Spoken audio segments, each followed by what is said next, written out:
बिस्मिल्लाहिर्रहमानिर्रहीम। तमाम तारीफें अल्लाह ताला की हैं, वही नेक लोगों का वली है। मैं गवाही देता हूँ कि अल्लाह के सिवा कोई भी माबूद नहीं, वो यकता है, उसका कोई शरीक नहीं। और मैं ये भी गवाही देता हूँ कि हमारे नबी मोहम्मद सल्लल्लाहु अलैहि वसल्लम अल्लाह के बंदे और उसके रसूल हैं। या अल्लाह इन पर, इनकी आल और तमाम सहाबा कराम पर रहमतें, सलाम और बरकतें नाजिल फरमा। अस्सलामु अलैकुम वरहमतुल्लाहि वबरकातुहू। प्यारे दोस्तों, मेरी बहनों और मेरे भाइयों, चींटी एक नन्हा सा कीड़ा है जिसका तज़किरा कुरान पाक में भी आया है, बल्कि चींटी के नाम से पूरी एक सूरत अल्लाह पाक ने नाजिल फरमाई, यानी सूरह नमल। याद रहे कि नमल चींटी को कहा जाता है। प्यारे भाइयों, जिस घर में चींटियां होती हैं तो उस घर के लोग अमूमन इन चींटियों की वजह से परेशान हो जाते हैं और तरह तरह के टोटके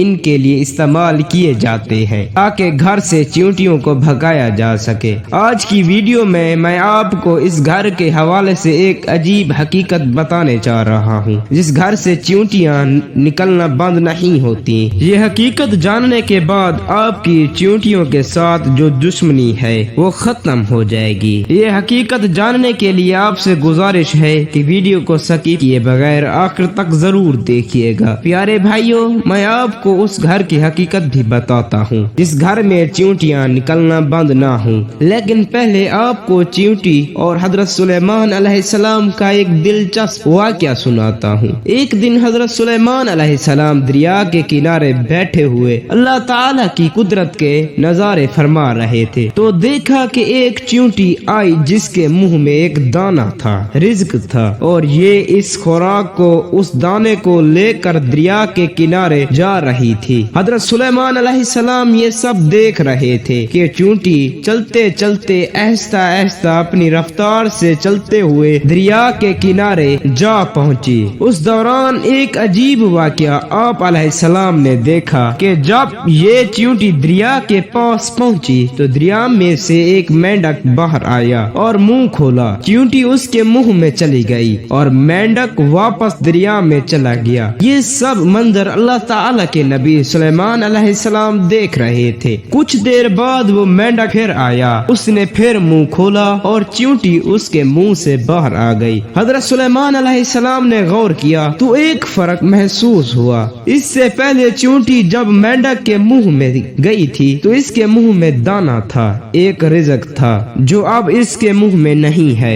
दोस्तों, जैसा कि पहले भी आपको बताया कि हजरत सुलेमान अलैहिस्सलाम चरिंद परिंद सबसे बात किया करते थे, तो आप अलैहिस्सलाम ने चींटी को तलब किया और पूछा कि क्या मामला है, ये तुम क्या कर रही हो? अभी तुम मुंह में दाना लेकर मेंढक के मुंह में गई थी, तुम कहाँ गई थी? ये चींटी कहने लगी, ऐ पैगंबर खुदा, उस समंदर की गहराई में जाकर दूर एक पत्थर है, ये पत्थर अंदर से खाली है, इस पत्थर के अंदर एक कीड़ा रहता है। अल्लाह ताला ने इस कीड़े को ऐसे मकाम पर पैदा किया है कि वो वहाँ से निकल नहीं सकता, वही इसकी कुल कायनात है। मुझे अल्लाह ताला ने इस काम पर मुकर्रर किया है कि मैं इसको खाना पहुँचाऊँ। कादर मुतलक ने इस मेंढक को मामूर किया है कि मेंढक रोजाना मुझे अपने मुंह में लेकर पानी से होता हुआ उस पत्थर के पास ले जाता है। वो मेंढक अपना मुंह पत्थर के सुराख पर रख देता है, मैं उसके मुंह से निकल कर कीड़े के पास जाती हूँ। वो अनाज जो मेरे मुंह में होता है वो अनाज मैं इसके पास रख देती हूँ। ये मेंढक मेरा इंतजार करते रहता है, मैं वापस इसके मुंह में दाखिल हो जाती हूँ। ये पानी में तैरते हुए मुझे वापस पानी से बाहर ले आता है। हजरत सुलेमान अलैहिस्सलाम ने इससे पूछा कि जब तुम इसके लिए खाना लेकर जाती हो तो तब तुमने इसकी कभी कोई गुफ्तगू सुनी है? चींटी कहने लगी, हाँ, जब मैं इसके लिए खाना लेकर जाती हूँ तो हर रोज मैं इस कीड़े की गुफ्तगू सुनती हूँ। हजरत सुलेमान अलैहिस्सलाम ने दरियाफ्त किया और फरमाया कि इसकी गुफ्तगू क्या है, वो कीड़ा क्या कहता है? चींटी बोली, वो कीड़ा कहता है कि ए वो जात जिसने समंदर की गहराई में इस पत्थर के अंदर भी मुझे नहीं भुलाया, अपने मोमिन बंदू पर अपनी रहमत को भी मत भूलना। प्यारे भाइयों और मेरी बहनों, ये था वाक़या चींटी और हजरत सुलेमान अलैहिस्सलाम का। हम आपको चींटी का एक और اور دلچسپ واقعہ بھی سنائیں گے، لیکن پہلے آپ کو یہ بتاتا ہوں کہ گھر سے چیونٹیوں کا مسلسل نکلنا کس بات کی طرف اشارہ ہے۔ تو غور سے سن لیجئے کہ اہل دانش کے مطابق جس گھر سے چیونٹیاں نکلنا بند نہ ہوں تو اس بات کی نشانی ہے کہ وہاں رزق کی فراوانی ہے۔ میری بہنیں اور میرے بھائی، اب خود ہی سوچ لیجئے ہمارے گھروں میں موجود چیونٹیاں ہمارے بارے میں کیا بتاتی ہیں، لیکن افسوس کہ ہم ان کو بھگانے کے چکر میں ہوتے ہیں۔ ہماری بہنیں بھی ایسے ٹوٹکے تلاش کر رہی ہوتی ہیں کہ جن سے چیونٹیاں ختم ہو جائیں، تو خدا را ایسا مت کیجئے، اپنے گھروں سے چیونٹیوں کو مت نکالیے، یہ آپ کے گھر کے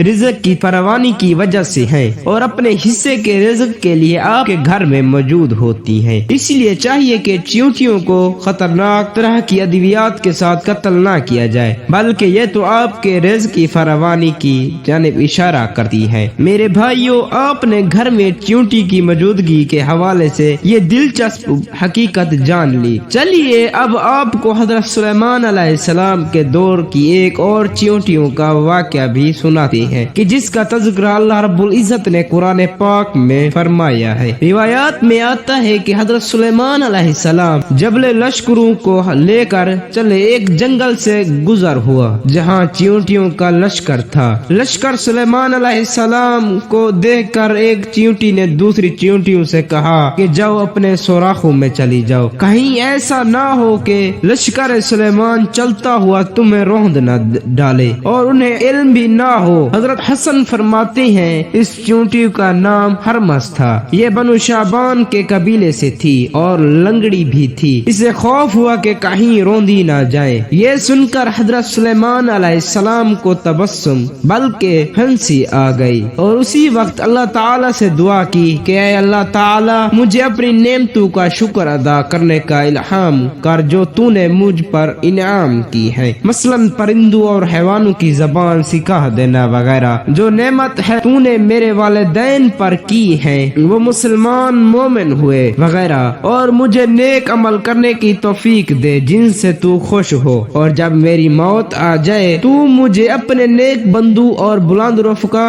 میں ملا دے جو تیرے دوست ہیں۔ حضرت سلیمان علیہ السلام چونکہ جانور کی بولیاں سمجھتے تھے اس کی بات کو بھی سمجھ گئے اور بے اختیار ہنسی آ گئی۔ میرے بھائیوں، اللہ تعالیٰ کو اس چیونٹی کی یہ ادا بہت پسند آئی اور اس نے اپنے قبیلے کی اور چیونٹیوں کی فکر کی، لہٰذا اللہ رب العزت اسی وجہ سے سورہ نمل قرآن پاک میں نازل فرمائی ہے۔ پیارے بھائیوں، حضرت سلیمان علیہ السلام کے دور کی ایک اور چیونٹی کا تذکرہ بھی کتابوں میں ملتا ہے۔ ابن ابی حاتم میں ہے کہ ایک مرتبہ حضرت سلیمان علیہ السلام بن داؤد علیہ السلام استسقاء کے لیے نکلے تو دیکھا کہ ایک چیونٹی الٹی لیٹی ہوئی اپنے پاؤں آسمان کی طرف اٹھائے ہوئے دعا کر رہی ہے کہ اللہ تعالی ہم بھی تیری مخلوق ہیں، پانی برسنے کی محتاجی ہمیں بھی ہے، اگر پانی نہ برسا تو ہم ہلاک ہو جائیں گے۔ یہ دعا اس چیونٹی کی سن کر آپ نے لوگوں میں اعلان کیا، لوٹ چلو، کسی اور ہی کی دعا سے پانی پلائے گئے ہو۔ دوستو، معلوم ہوا کہ اللہ تعالی کی تمام مخلوقات اللہ تعالی کی تسبیح بیان کرتی ہیں اور اللہ تعالی سے دعائیں بھی مانگتے ہیں، اللہ تعالی کو پکارتی ہیں۔ لیکن افسوس کہ آج کا مسلمان غفلت میں ڈوبا ہوا ہے اور اس کو اللہ تعالی سے مانگنے کا اور اللہ تعالی سے باتیں کرنے کا وقت ہی نہیں ملتا، جو سب خسارے کی بات ہے۔ پیارے بھائیوں، یہ تھی ہماری آج کی ویڈیو۔ ہم یہ امید کرتے ہیں کہ آپ کو ہماری آج کی یہ ویڈیو ضرور پسند آئی ہوگی۔ اگر آپ کو ہماری آج کی یہ ویڈیو پسند آئی ہے تو آپ سے گزارش کرتے ہیں کہ آپ ہمارے چینل اسلام مصطفیٰ کو ضرور سبسکرائب کر لیں اور ساتھ ہی لگے بیل کے بٹن کو پریس کر لیں تاکہ آپ کے پاس ہماری آنے والی مزید ویڈیوز کا نوٹیفیکیشن بر وقت ملتا رہے۔ سبسکرائب کے ساتھ ساتھ ہماری ویڈیوز کو لائک بھی کریں اور اپنی قیمتی رائے کا اظہار کامنٹس میں ضرور کریں۔ اللہ تعالیٰ سے دعا ہے کہ میرا پڑھنا اور آپ کا سننا اپنی بارگاہ الہی میں منظور و مقبول فرمائے اور ہمیں 5 وقت نماز ادا کرنے کی توفیق عطا فرمائے اور ہمیں صحیح راستے پر چلنے کی توفیق عطا فرمائے اور اللہ تعالیٰ آپ کو اپنے حفظ و امان میں رکھے۔ آمین ثم آمین۔ جزاک اللہ خیرا کثیرا۔